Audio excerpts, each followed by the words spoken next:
Olá, gente! Sejam todos muito bem-vindos a mais uma live.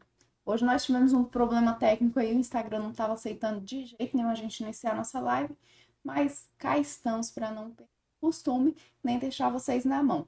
Gente, o tema da nossa live de hoje é como honrar a Deus com sua alma. Exatamente. Para quem não se conhece, Eu sou a Paty. eu sou o Yukias. Estamos aqui nesse perfil, casados desde 2013, não é isso, Isso mesmo. amor? E aqui nós ajudamos esposas evangélicas a restaurar os seus casamentos, ainda que estejam à beira do divórcio. Sejam bem-vindos. Gente, isso é hora, né, Hudson? Pois é, deu um problema que o Instagram não estava nos aceitando, viu? Mas que bom que vocês estão aqui com a gente e para não perder o costume, vamos lá. Como viver a sexualidade para a glória de Deus? Exato. Eu sei que eu já falei, mas vou repetir aqui para vocês. Nós dividimos a semana por temas, né? Um tema geral, e dentro desse tema a gente pega assuntos específicos e passa a abordá-los de forma mais específica, né? E toda terça-feira a gente está falando sobre amor e sexo. E hoje a nossa live basicamente é falar como honrar a Deus com sua vida sexual. E eu sei que esse tema parece um tema meio contraditório, né? Parece um negócio bem assim, meu Deus do céu, mas o que tem a ver uma coisa com a outra? Como que a gente vai honrar com a vida sexual? E há algum tempo, eu estava até conversando hoje com um colega, que há algum tempo eu pensava também desse jeito. Eu lembro que eu era de uma determinada igreja, e lá nessa igreja o pastor falava isso, né? Falava, vocês têm que glorificar a Deus, né? Era desse jeito. Era isso, não era o que ele falava? Vocês têm que glorificar a Deus. Então, quando ele falava isso, na minha cabeça, na época, a gente não era nem casado ainda, e eu ficava pensando, meu Deus do céu, da onde esse pastor tirou esse negócio de glorificar a Deus, ter uma conotação sexual? Então, eu não conseguia compreender. E aí, hoje eu estava até falando isso pro meu colega, e falei assim, cara, que absurdo, por que que ele não me explicou? Porque eu levei anos para entender, depois que eu fui ler alguns livros, e fui compreender o que que ele realmente estava querendo dizer. Em algum momento na nossa história, a gente passou a acreditar que existem coisas que a gente faz para a vida e existem Uhum, coisas que a gente faz para Deus, para a questão sagrada. isso. Quando você divide desse jeito, aí você entra numa situação dessa. Por quê? Porque a partir do momento que você tem que classificar se o sexo é uma coisa para Deus ou é uma coisa para o homem, você fala, não, é para o homem. Só que aí que está o problema.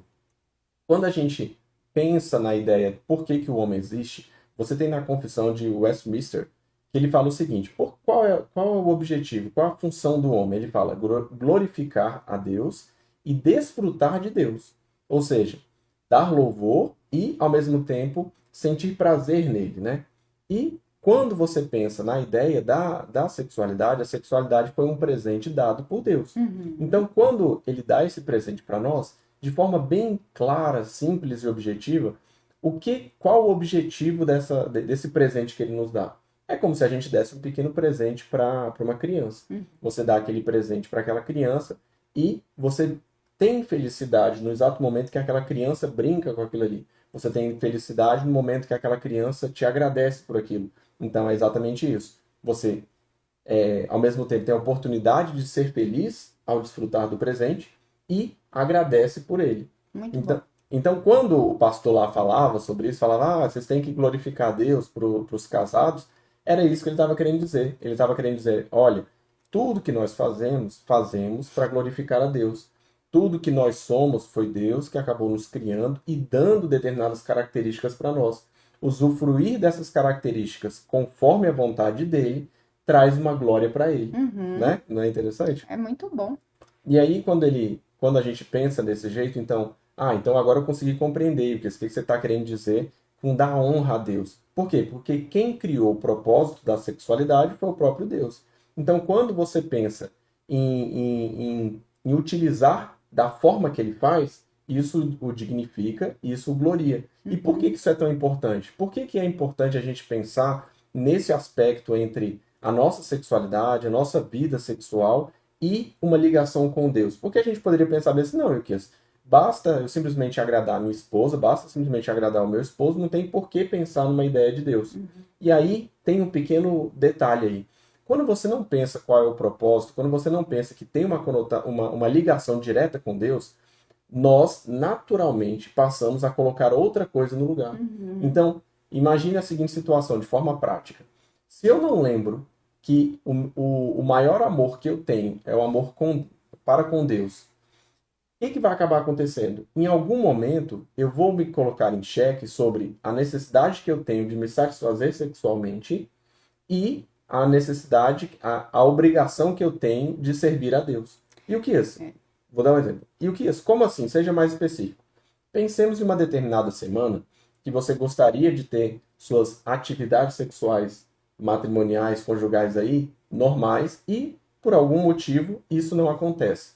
Se você não tem de forma clara estabelecida na sua cabeça que há uma prioridade entre os amores, ou seja, aquele amor ao prazer que eu tenho pelo meu apetite, pela satisfação do meu apetite sexual e o amor que eu tenho por Deus, o que vai acabar acontecendo?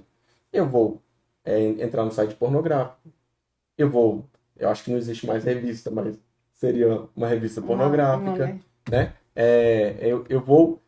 Eu vou resolver o meu problema esquecendo um pouco de Deus. Por quê? Porque eu falo, não, ele vai entender, né? E aí é interessante quando a gente para pensar um pouco nisso, fala assim, o que é isso? Mas isso realmente acontece? É só a gente parar para pensar. Quando a gente foca única e exclusivamente no nosso desejo, naquilo que nos falta, a gente esquece tudo aquilo que Deus já nos deu, né? Então é exatamente a situação. Temos uma atividade sexual, temos uma vida sexual plena, satisfatória, mas no dia que falta, essa falta é suficiente para que eu me sinta justificado para cometer qualquer pecado, né? A gente sempre fala aqui que o sexo ele foi criado por Deus. Só que a gente está tão acostumado com o sexo ele ser usado de forma promíscua, suja, né, indelicada, que a gente já olha para essa conjunção carnal entre homem e mulher que são casados como algo trivial. Não, é só o que a gente transportou de lá de fora para dentro do casamento, sendo que é o inverso. É algo sagrado que foi feito para ser um desfrute, como o Will falou, para honra e glória de Deus, mas que a gente banaliza, porque a gente está acostumado com a banalização do sexo, a ponto de, quando eu não tenho, eu coloco o meu desejo, o meu prazer em primeiro lugar, né? Quando eu não tenho, eu recorro a outras atividades. Quando eu não tenho, eu não sei lidar com essa ausência. E por que eu não sei lidar com essa ausência? Porque eu começo a olhar para o foco errado. Eu olho para mim, para minha satisfação, para a satisfação do meu prazer, e não olho para aquele que fez isso, para aquele que nos deu a possibilidade desse desfrute. E aí a gente deturpa a ideia de sexo que hoje existe dentro do casamento, como se fosse algo banal. E já que eu não tenho aqui, eu busco lá fora. E aí eu banalizo novamente essa ideia do sagrado e torno o quê? Promíscuo isso dentro do casamento também. Porque eu começo a flertar com outras possibilidades que não a relação entre esposa e esposo. Perfeito. E assim, e essa ideia, quando a gente freia um pouco, quando a gente começa a raciocinar um pouco, ela faz muito sentido. A partir do momento que eu não tenho foco em Deus, eu vou procurar amores menores. Só que, infelizmente, eu acabo invertendo. Aquele amor que eu deveria ter, aquele maior amor que seria por Deus, eu coloco um outro amor menor ali na frente. Eu costumo dizer para a Paty que eu levei um certo tempo, né? Já confidenciei isso, que eu levei um certo tempo para amar mais a Paty do que o sexo. E aí, e o Kias, mas como assim? É exatamente isso. Se você não consegue diferenciar, se você não consegue pensar nessa lógica, é porque você ainda não conseguiu raciocinar que, infelizmente, os nossos desejos, em determinados pontos, eles acabam criando hierarquias entre os amores. E aí, quando você cria hierarquia entre os amores, dependendo de qual amor que você coloca em primeiro lugar, você vai perceber que esse amor pode sim colocar tudo a perder. Por quê? Porque quando você coloca, nesse caso, o sexo como o primeiro amor, você está sujeito a todo tipo de infidelidade. E a virar um escravo, na verdade. Exatamente. Então você usa dessa sua possibilidade de liberdade que você acha que você tem, e aí você se torna escravo disso, porque já que você não pode escolher o momento em que você vai fazer, já que você não pode escolher respeitar o momento do seu esposo ou da sua esposa que não tá numa hora de fazer, não tá afim, não tá no momento, está adoecido, está adoentado, vocês estão desconectados emocionalmente, aí o que você faz? Você se torna escravo da sua própria vontade. Então você vive uma falsa liberdade de achar que não, eu posso Deus deu a permissão para mim, mas como a minha esposa não quer, como o meu esposo não quer, eu vou buscar lá fora. Sim. Ah, se você não quer, se você não me supre aqui dentro de casa, então você abre espaço para eu buscar lá fora. E aí é que tá a deturpação da ideia da sexualidade, né, amor? Não, e você falou um negócio interessante, né? Você fica escravo de fazer aquilo que você quer, né? Em teoria a pessoa fala, não, Lucas, mas se eu faço o que eu quero, eu sou livre. Depende. Se você sempre faz aquilo que você sente vontade, sempre faz, você é escravo do seu desejo. Então, exemplo claro. Se todas as vezes que eu sinto fome, né, que eu vier a sentir fome, eu for obrigado a comer, eu sou escravo da minha fome. Uhum, Então, se eu estiver dirigindo, eu tenho que parar o carro para comer. Se eu estiver caminhando, eu tenho que parar. Se eu estiver no meio da igreja, no meio do culto da igreja, eu tenho que sair para comer. Então, perceba que se eu não tenho a capacidade de dizer não em determinado momento a um desejo meu, eu passo a ser escravo disso. E da mesma forma em relação à questão sexual. uhum, Se eu não tenho a capacidade de um determinado momento falar bem assim, opa, pera lá, existe algo maior. Ah, o que é maior nesse caso? Ah, o que é maior é a Paty, o que é maior é meu casamento? Não, o que é maior é Deus. Então, a uhum, partir do momento que eu penso, opa, pera lá, existem determinadas vontades, determinados desejos que existem dentro de mim. uhum. A gente não vai entrar no mérito se deveriam ou não existir, mas eles existem dentro de mim. Tá, mas espera lá. O que realmente me conduz a tomar uma decisão? O que me conduz a tomar uma determinada decisão é saber que dentre as prioridades dos amores, o amor que eu tenho por Deus é maior. Então, quando eu faço isso, eu tenho a capacidade de lembrar que amar a Deus sobre todas as coisas e amar o próximo como a si mesmo passam a ser um remédio de um amor desordenado, que foi o que a Uhum. gente falou hoje cedo, né? Que o Sim. amor desordenado nada mais é do que o pecado na conceituação do Agostinho. Uhum. Então, quando ele vira e fala, olha, o pecado nada mais é do que você amar em demasia alguma coisa que não deveria ser amado desse jeito. Então, aí você vê que como que você resolve isso? Amando a Deus e amando ao próximo, Sobre né? todas as coisas. É isso. Exatamente. É complexo, né? Mas é simples, né, gente, ao mesmo tempo. Porque, na verdade, o que acontece é que a gente não para raciocinar nesses assuntos que a gente julga Uhum. complexos. A gente acha que eles são tão simples de lidar, tipo, não, eu vou lá e resolvo. Eu tô afim, eu vou lá e faço. Eu tô afim, eu vou lá e uso e abuso da pornografia. Isso não vai ter nenhuma Sim. repercussão. Só que aí você vai se afundando espiritualmente falando, você não consegue nem enxergar por que que aquilo ali está prejudicando seu casamento. Mas há toda uma história, toda uma solidez por trás dessa construção do sexo dentro do Sim. casamento. Nada é solto. Deus não deixou as coisas soltas. O que ele tinha para nos revelar, ele nos revelou. Agora, Uhum. cumpre a nós obedecermos, encararmos a realidade como ela está posta e querermos nos submeter a esse amor divino de Deus, na integridade que ele exige de nós, na santidade que ele requer de nós. É difícil? É difícil. É trabalhoso? Trabalhoso, ainda mais hoje com as redes sociais, com Uhum. acesso à informação. Mais do que nunca, tudo ali a um palmo né, de distância dos olhos da gente, mas aí é que entram as virtudes, o Uhum. autocontrole, a mansidão, principalmente o amor, né, a Deus, o amor ao próximo, que no caso aqui que a gente está tratando é a esposa ou ao esposo. Exatamente. Então, basicamente, toda essa nossa conversa poderia ser resumida a seguinte pergunta: o que você ama mais, ou aquilo que você ama mais do que a Deus? Quando a gente pergunta desse jeito, parece evidente que todo mundo vai falar: não, a coisa que eu mais amo, o ser que eu mais amo, a pessoa que eu mais amo É. é Deus. Eu não amo ninguém além dele, eu não amo ninguém o quanto eu amo, o amo, né? Só que qual o problema disso? A gente já falou aqui várias vezes que o amor, ele é demonstrado não simplesmente pela fala, mas por Uhum. nossas atitudes e decisões.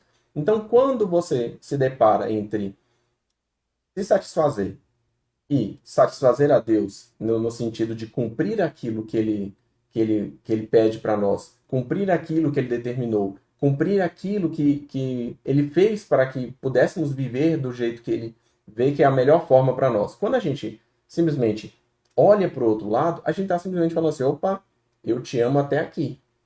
Eu te amo até 2 dias, 3 dias sem sexo. A partir daqui, eu primeiro. Percebe? Então, na prática, a gente não fala isso em voz alta, mas a gente age desse jeito. Uhum. Na prática, a gente esquece que existem apenas dois objetos de amor. o Criador e a criatura. Se em um determinado momento eu tiro o Criador da posição principal, necessariamente eu coloco uma criatura. Sim. Né? E aí pode ser alguém que eu estou desejando fora do meu casamento, pode ser eu mesmo me colocando ali, não, eu em primeiro lugar, pode ser qualquer outra coisa. Ou é o Criador, ou é outra pessoa que, em teoria, não deveria estar nessa condição. Né? Uhum. E quando a gente vai seguindo essa lógica, por que que é tão importante entender essa questão de honrar a Deus? Porque, no mesmo exemplo que eu falei aqui no início, quando um adulto dá um presente para uma criança, isso aconteceu uma vez comigo. Eu dei um presente para um sobrinho meu, e aí era um brinquedo muito legal. Eu estava empolgado com o brinquedo, esperando ele abrir para ele mesmo brincar ali e eu poder Matheus. brincar junto. Isso. E eu poder brincar junto. E aí, na hora que ele tirou o brinquedo, ele ficou brincando com A embalagem. com a embalagem. Pense em alguém que ficou ali olhando, Murcho. murcho, falou, caramba, meu, você vai lá, seleciona o negócio, fica pensando, poxa, se eu tivesse essa idade, eu gostaria de ganhar isso. E aí eu fiquei olhando ali e o verdadeiro brinquedo, ele nem deu muita bola. Mais ou menos acontece isso com a nossa sexualidade, com a nossa vida sexual. Quando a gente começa a olhar para fora do casamento, quando a gente começa a olhar para aquilo que o mundo nos apresenta como amor, como aquilo Solução. como solução, é exatamente isso que a gente está fazendo. Deus nos deu o sexo para termos uma vida conjugal plena, para nos tornarmos um. Em um determinado momento, a gente deixa de olhar para tudo aquilo que a gente tem ao nosso lado, para tudo aquilo que a gente pode usufruir de tudo aquilo que ele fez e passa a brincar única e exclusivamente com a embalagem. E o que é isso? Mas a embalagem, nesse sentido, não traz também um certo prazer? Traz. Qual a grande diferença? A grande diferença do presente que eu dei para o meu sobrinho é que a embalagem ela dura muito menos. Ela não foi projetada para gerar um benefício perene, um benefício que permanece. Ao brincar com o brinquedo da forma que deveria ser, ele usufrui muito mais. Aquilo ali é simplesmente um tratamento infantil porque ele não consegue perceber o todo. Uhum. Então isso acontece também conosco. Quando a gente pensa que as aventuras fora do casamento trarão determinadas felicidades, que essas felicidades sim tamparão esse buraco, né, aqui dentro, isso é simplesmente um engano. Por quê? Porque no final das contas, você vai sim se colocar em primeiro lugar para satisfazer, quebrando alianças, quebrando compromissos, deixando de ser aquela pessoa que você achava que era uma pessoa confiável. Justamente por quê? Porque você colocou o prazer em primeiro ponto, em primeiro plano, e a partir do momento que você faz isso, você não se torna uma pessoa mais completa por ter feito. Você simplesmente se torna uma pessoa oca. Por quê? Porque, como a gente já tinha falado, você retira Deus do lugar dele, e quando você retira Deus de um determinado lugar, sempre sobra muito espaço. E vai ficar só o plástico, né, gente? Exatamente. Então, quando a gente pensa, né, nessa ideia de que, se Deus está falando que o lugar correto para o sexo era dentro do casamento, mas eu vejo que não é porque meu casamento não é bom, a gente simplesmente está copiando e repetindo a mesma coisa que aconteceu no Jardim do Éden. Pensemos aqui um pouco. Quando teve a proibição em relação a comer de um determinado fruto, né, da árvore do bem e do mal, é só você parar e pensar o seguinte: existiam todas as outras árvores. Tudo. Vamos pensar um pouco. Você tinha todas as outras árvores, você tinha o jardim perfeito, você tinha uma condição perfeita e você ainda convivia com Deus. Mesmo assim, Deus não era suficiente. Ou seja, mesmo assim, a nossa capacidade de olhar o todo ainda apontava que faltava algo. Uhum. Então, olha, apesar de Deus falar que assim é melhor, eu julgo e entendo que é melhor fazer de outro jeito. E aí a gente às vezes fica pensando que isso aconteceu só lá no Jardim do Éden. Mas quantas vezes a gente não acaba repetindo isso na vida cotidiana, Conjugal, né? conjugal? Por quê? Porque a partir do momento que eu começo a tentar, não, será que não dá para, será que isso aqui é realmente pecado? Será que simplesmente flertar? Será que não fazer o sexo? Será que, não, a gente pode viver um casamento sem fazer? É possível. Não, a gente não precisa. Entendeu? Quando você começa a flexibilizar determinadas coisas, que você tem uma orientação clara na Bíblia de que não deve ser feito desse jeito, você está simplesmente falando o quê? Não, apesar de existirem todas essas outras árvores no jardim, você prefere aquela, não, mas é essa aqui que eu preciso, não é Uhum. verdade? É muito interessante. Vocês já tinham pensado nessas reflexões dessa forma, gente? Fala aqui com a gente no chat para a gente saber, conhecer um pouco mais sobre esses pensamentos que rodeiam a cabeça de vocês em relação a isso. Paty e o Kias, então qual é a solução? A solução é, primeiro, entender que há uma hierarquização de amores, né? Às vezes a gente acha que o amor é o amor por si só. Então, eu amo e eu amo. Não, entenda isso primeiro. Segundo, entenda que a prática sexual, a vida sexual, uma vida sexual plena dentro do casamento, ela também é motivo de louvor, ela Sim. também é motivo de honra. Então, eu vivo bem sexualmente falando com a Paty, isso traz o quê? Isso traz uma honra, isso é uma forma de trazer um exemplo vivo de que uma determinada relação funciona, e ela funciona não única e exclusivamente porque, é porque o Deus é bom, porque a parte é boa, não. Porque quando Cristo nos transformou, nos tornou em uma nova criatura, isso acaba reverberando, né, gerando consequências e Totalmente. efeitos em todas as áreas da nossa vida. Uhum. Então, eu sou um estudante melhor, eu sou um trabalhador melhor, eu sou um filho melhor, eu sou um primo melhor, eu sou um familiar melhor, eu sou um marido melhor. E Uhum. quando eu sou um marido melhor, eu sou um marido melhor, inclusive nessa área.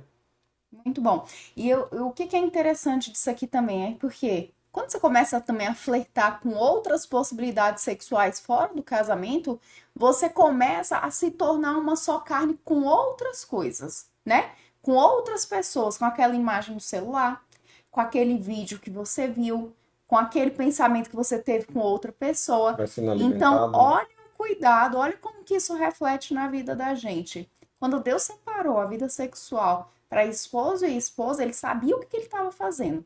A gente que se torna uma falsificação daquilo que Deus nos tornou para sermos. A gente vira para Deus e fala: não, o meu egoísmo em primeiro lugar, os meus desejos carnais em primeiro lugar. Você não sabe de nada. Quando você Uhum, criou isso aí, você não sabia que eu ia desejar e minha esposa não ia querer. Ou que meu uhum. esposo não ia me querer porque ele estava se envolvendo lá fora.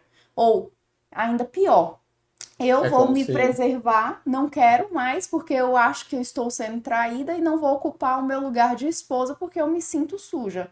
A gente entende, é legítimo o que vocês pensam, a dor que vocês sentem, a gente sabe que é ok, que é real, que ela acontece aí na relação Uhum. de vocês.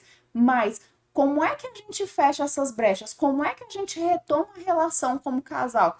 É justamente fazendo isso aqui, olhando um para o outro, para a honra e glória de Deus, olhando para a nossa relação com Deus, o que, que a gente quer? A gente quer viver uma vida em que a gente seja uma falsificação daquilo que Deus criou para a gente ser?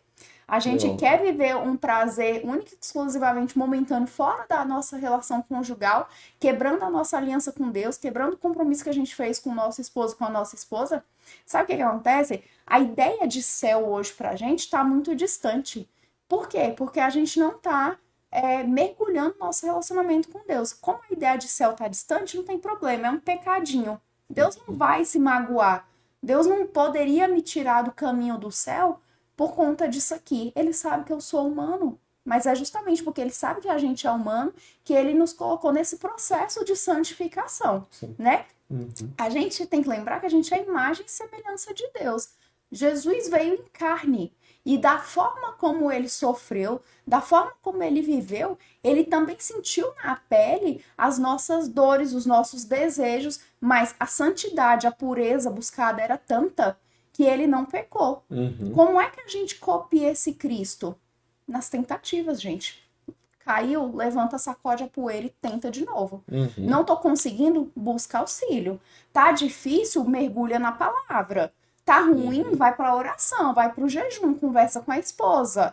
Vão fechando as lacunas. É assim que a gente melhora um casamento. É assim que a gente Uhum. melhora uma vida sexual. A gente sempre fala aqui que há 6 tipos de intimidade. E uma delas é a intimidade física. Mas existem outras 5 para serem alimentadas. Então, se Uhum. hoje você não está conseguindo estabelecer essa conexão física, sexual com seu esposo ou com a sua esposa, vocês precisam solidificar esses outros 5 tipos de intimidade para que vocês consigam se conectar da melhor forma possível. Isso é real, isso acontece porque um dia vocês não se conheciam, vocês passaram a se conhecer, se casaram, tiveram esses momentos prazerosos juntos. Hoje não tem, é possível fazer de novo esse processo. É melhor a gente estabelecer esse caminho com o nosso esposo, com a nossa esposa, do que a gente flertar com coisas lá fora, abrindo legalidade numa relação, abrindo espaço para enfermidades, né? Abrindo espaços para ferir o nosso cônjuge, ferir a nossa esposa e, acima de tudo, ferir o coração de um Deus santo e puro e verdadeiro, Perfeito. né? Uhum. Gente, alguma dúvida sobre esse tema? Algum questionamento, alguma colocação? A gente está aqui analisando aqui vocês entrando, saindo, entra mais gente do que fica, mas a gente está aqui sempre acompanhando o que, que é que vocês falam para a gente saber, né, lidar melhor com vocês, a expor melhor o conteúdo na medida da necessidade de vocês, tá bom? Nossa live hoje encerra por aqui, já tarde, né, gente? Tivemos um problema aí, o Instagram não tava carregando de jeito nenhum a nossa live. Ainda tá meio E ruim. aí tá meio lento aqui, vocês vão ver que há um delay. Mas é um prazer estarmos aqui com vocês e passarmos essa mensagem, esse conhecimento para vocês, viu? A gente vai deixar a live salva. Para quem tá chegando agora, não pegou a live toda, pegue, vai lá, assista a live, compartilha com o esposo, compartilha com a esposa. Não tenham vergonha de conversar com seu cônjuge. Vocês muitas vezes não têm vergonha de entregar os seus corpos um ao outro. Por que vergonha, constrangimento, tabu para conversar sobre esse assunto, né? A gente tem que começar a quebrar esses muros de distanciamento para a gente conseguir conversar, trazer enriquecimento para o casal, para outros assuntos que vão além de tragédias, de coisas impostas pela mídia, né? Uhum. Vamos além, vamos para o horizonte ali com nossos assuntos conjugais para a gente ter uma vida melhor, mais satisfatória e mais feliz, inclusive sexualmente falando, né, amor? Exatamente. Pessoal, um grande beijo. Fiquem com Deus. Até amanhã, se Deus quiser, às 10h30, né, amor? Se Deus quiser. Até mais, pessoal. Tchau, tchau. Tchau, tchau, gente.